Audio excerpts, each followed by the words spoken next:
In order to change Snapchat notification sounds on your mobile device, you need to follow the simple steps. First of all, you need to launch your Snapchat application, log into your specific account, and then tap on your profile icon, that is the Bitmoji in the top left corner of the screen. Now tap on the gear icon to access the settings. Scroll down and go to notifications option, that is between partner connections and Bitmoji. Tap on notifications. Choose from the available notification sound or set none to turn off these sounds, and adjust the settings for individual types of notification like snap, story, chat, mentions, and all. You can also customize the device sound settings. For that, you need to go to System Settings, scroll all the way down and go to Apps.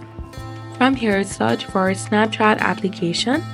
Once you find it, tap on it and then scroll down. Go to Notifications and select the preferred sound if it's available.